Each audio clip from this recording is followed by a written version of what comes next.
Hey people, this is Fernando doing another video for the Modern Survivalist. Stick around for this one. I'm going to be talking about less than lethal ammunition. You probably know already what it is. You probably don't quite figure out exactly what kind of potential situations you may want or not want to use it. So this is something I'm going to be addressing in this video, and it's going to be linked to the reality that we all know it's going on, some of the social political implications of these things we've seen developing in recent years. So yes, I think it's a good idea to stay for this one. Folks, I'll have the links for my books below in case you're interested in this type of survival and preparedness approach. Street Survival Skills and the Modern Survival Manual, Surviving the Economic Collapse, both are available in Amazon, following the links below. And I really mean it. This is the kind of thing that if you're interested in this type of content, you probably want to get it and learn a few things that may come in handy in some of those less than desirable situations. Okay, so less than lethal ammunition, you kind of already know what it is, right? These are 12 gauge shells, but instead of lead you have some sort of less than lethal ammunition.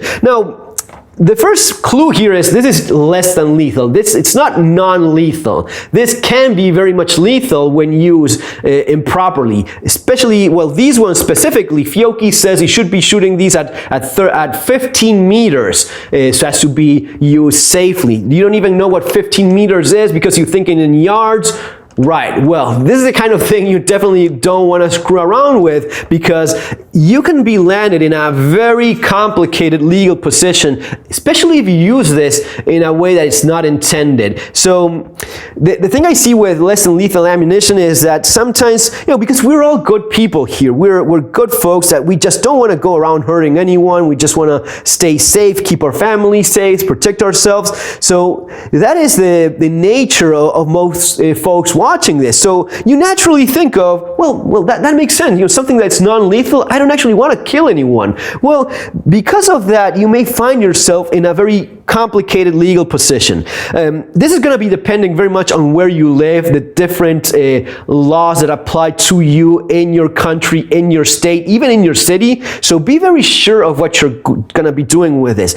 I will say this though, these are all firearms. Doesn't matter what you're loading them with these. These are all firearms and they will be treated as such when discharged. You cannot argue that, oh yeah, I shot that guy that was, I thought he was prowling around, but I shot him with less than lethal ammo. I'm okay, right, Judge? No, you're not. You're going to jail. So be very sure of what you're doing. Let's say someone breaks into your house. You shoot him with this. The guy, goes down. He ends up losing an eye. There's a good chance they will argue that you used less than lethal ammunition because you didn't really consider it was a lethal threat. Why did you use a lethal firearm with something that could have been lethal at that range? You just maimed my client, you right-wing, white supremacist lunatic. You're going to be paying for this all your life. You see how easy that goes wrong in spite of your best intent? So it is a lot easier to argue that someone broke into my house, I used buckshot, which is what I have in my house for home defense, I was in fear for my life, I was certain that this individual that broke into my house was more than willing to hurt me and my family, so it was lethal force use in a life-threatening situation. That sounds a lot better, makes a lot more sense for the average folk out there, for a judge, for a jury. That makes more sense than this, okay? This is, as the box says, law enforcement, guys. This is intended for cops to use in riots, in that sort of thing. How is it that you're going to be using it? Well, as a manual of each of these says, you're going to be using this one. I think it was 15 meters, but you're going to be shooting at no less than that, because if not, it can be lethal. And there's plenty of incidents in which less than lethal ammo ends up killing people or very much maiming them. So be very careful about that. But I insist, it is something that is intended for law enforcement. Now, shotguns are extremely versatile guns. That's one of the reasons why we love them in the survival prepper community. As you see, I have a few here. I have 3 shotguns. In case you're wondering, that's a Hudson ultra short semi-automatic. Yes, very cool little gun. It's a Benelli M1 classic, super reliable semi-automatic shotgun, and the tried and true Mossberg 500 model. I think it's Military Tactical Police, MTP, or something along those lines. It was the first tactical shotgun by Mossberg. here you see something that if you are even considering using this sort of thing, maybe that's what you're going to be going for. You're not going to be using a semi-automatic. You can fire this in a semi-automatic, but you'll have to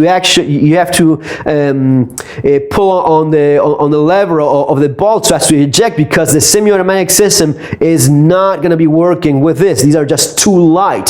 Plastic, rubber is just too light for your semi-auto to work properly. At least none that I know of works with a semi-automatic. And you want to use a pump instead. That's why you see police. And you want to have a good capacity because, again, non-lethal. Maybe one round doesn't do it. You're going to be using maybe a few more if there's a crowd. But look at what I'm saying here already. You against a crowd, which scenarios would that be in? Well, typically, everything I've said so far would directly apply, and you wouldn't even consider this, and I wouldn't even be doing this video in typical normal circumstances. Now, these are no longer typical normal circumstances, and what was more far-fetched as a potential use for this is, in all honesty, these days in the United States, a bit less fantasy and a bit more realistic. What are the situations in which you may have something like this being used, with a lot of care, being very careful so as to not mix up those rounds? Well, if you have a riot on your street, if people are feeling a bit more bold and trying to break into some of these houses, you see a crowd of non-denomination political wing that like to burn down cities and peaceful law-abiding citizens, that attack them. You may have a clue of who am I talking about here. Well, if you see something like this happening in your suburb, in your street, and you see a crowd, and you're not really reaching that point where, yes, you are absolutely in fear of your life, and you may want to have that in-between point where at times you would use like a pepper spray, like a saber red, you would use tear gas, something like that. Well, there may be a time in which you have a crowd that is considering going after you, and they need to be discouraged of doing so. This is the role that typically police would be doing, but as we know, sometimes police are not even answering to some of these calls because they're told that they cannot get involved when some of these groups are, taking action. Let's put it that way. So you may be forced to do a little bit of this in your own community because they're not answering, they're not responding anymore. And it may not be the point where you want to be using this yet, where you may not want to be using that lead buckshot because it may end up being even worse. You are in a defendable position. You are in your home, and you have, let's say, you have the higher ground. You're on the first floor, the first level of a house. You see this this mob, and they're getting a little bit, a little bit braver, and you feel that, I'm going to be breaking a window. I'm going to be throwing a Molotov through the window. Well, a Molotov would be the kind of thing that is a lethal aggression, and you want to be using this probably. But before it reaches that point, when you see the mob going your way, and you warn them verbally, make a very loud, clear verbal warning that they're trespassing and you're going to get shot if they continue with that. They keep moving forward a little bit more boldly. Maybe you use one or two of these before it reaches that point. Maybe if some of them feel the sting, of this sort of thing, maybe that discourages. And if it doesn't, you have more tools available. So it is a very narrow spectrum of possibilities where you may end up having to use this, but it may just be the right tool in those specific circumstances. Now, some people here are thinking, I'm going to be shooting the good old rock salt. We talked about rock salt. It just doesn't work. It is, it's maybe something some farmer used somewhere at one time, and someone got scared because of the blast rather than anything that actually hit him. It just doesn't work. Police do not use rock salt. Police use this less than lethal ammunition, plastic and rubber buckshot, or balls, or two spheres, or whatever it is. This is maybe the more typical. It's mostly intended to hit the ground. Some of the ones I've seen from Argentina, they were intended to be shot at, I think it was like shooting the floor, spreading, and mostly aiming for the legs, feet, legs, with that, ricochet of those plastic pellets, bouncing and spreading like that. So it's going to be hitting several rioters at the same time, and they're all going to be getting hit in the legs, going to be shouting, hey, kind of like something that's very dissuasive, and maybe that's what you want, okay? that would be one of the potential scenarios. There's also the possibility of you living in a place where there's a bit more of a wildlife, there's animals, bears, maybe even deer eating your crops or your orchard or your garden, and you just don't want to shoot the animal, you just want to scare him away, even raccoons, whatever critter it is. And this is going to be up to you. If you deal with that like you deal with pests very often, which is 22 long rifle, and you just get it done. But maybe you just want to scare the animal away. It may be bear, deer, whatever it is. Maybe you have a clear line of sight and you can actually see that. You know, I wake up one morning, I see a bear standing between me and my and your truck, and you just don't want to shoot the animal, you just want to scare him away, and from within the house in a safe position you shoot it with this stuff. Well, there's a good chance that it will take off and, you know, run a bit further away, and maybe consider coming back next time if he wants to get that sting again. So these are all possibilities in which you may end up using it. So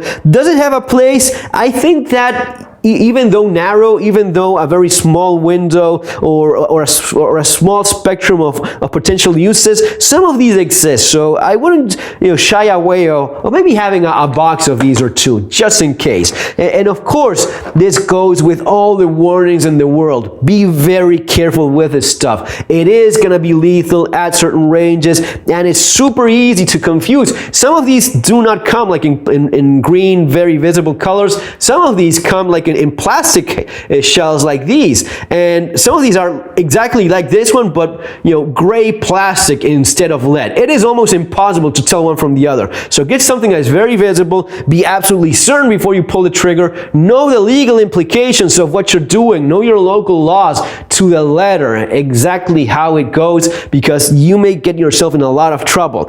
But in some cases, this may be just a great tool so as to get yourself out of something that's going to be worse. If I manage to scare away an animal without shooting it and it doesn't come back, man, that is a great win. I didn't, you know, shoot an animal that I wasn't intending to do that. That's fantastic. If there's rioters and they're trying to break into my, well, maybe not trying, but they're considering, or I see that potential threat and they decide that the best course, I contacted the police. They told me that they couldn't come because it is one of these protected type of communities and they're not going to be responding, and I'm left hanging, and they have recordings of that happening, and I'm forced of doing this role to some extent, and I managed to, you know, persuade them from continuing with their violent actions with just one of these warnings. Maybe that's exactly what saves the day for me. Folks, I hope you enjoyed this little video. Have a little bit more food for thought here. See you on our next one. Have an awesome day. Take care.